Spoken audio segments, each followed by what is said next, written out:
আজ বনুকে 9 মাসের স্বাদ খাওয়াবো, তাই চলছে বাড়িতে একটু রান্নাবান্নার আয়োজন। মঙ্গলবারে বৌভাতের নেমন্তন্ন খেয়ে গতকাল চলে এসেছি বাপের বাড়িতে বনুকে স্বাদ খাওয়ানোর জন্য।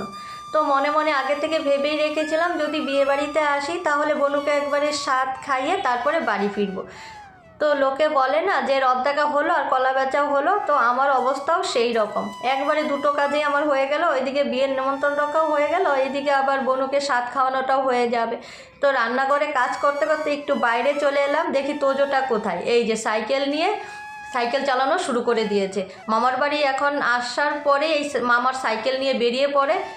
তো যাই হোক, গতকাল মা বনুকে স্বাদ খাইয়েছে আর আমারও ওই মায়ের সঙ্গেই বনুকে স্বাদ খাওয়ানোর কথা ছিল যে দুইজন একসঙ্গে রান্নাবান্না করে বনুকে স্বাদ খাওয়াবো, কিন্তু আমার ওই আস্তে আস্তে দেরি হয়ে গেল, তারপর আর হলো না। তো কালকে মাই একাই রান্নাবান্না করে বনুকে স্বাদ খাইয়েছে আর আজকে আমি খাওয়াবো।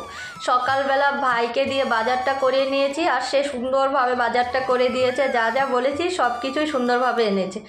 তো বাজার আনার পরে ওই সকালের টুকটাক কাজকর্ম করতে করতে রান্না বসাতে বসাতে 12টা। যেখানে বসিয়ে বনুকে স্বাদটা দেবো সেই জায়গাটা একটু ভাই ঘরোয়াভাবে সাজিয়ে নিচ্ছে। ছোটো দিনের বেলা না, মানে কীভাবে যে দৌড়িয়ে দৌড়িয়ে চলে যায়। তো মা মেয়ে তিনজনে মিলেই রান্না বান্না করেছি আর এত তাড়াহুড়ো করেছি যেহেতু অনেকটাই দেরি হয়ে গেছে। মা কিছুটা চুলায় করেছে, আমি আর বনু গ্যাসে করেছি, এই করে আজকে রান্না বান্না করেছি।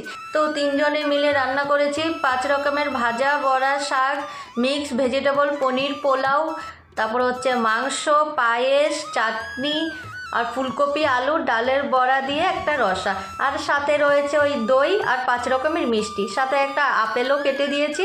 তো এই ছিল আজকে স্বাদের অনুষ্ঠানের ছোট্ট একটা আয়োজন।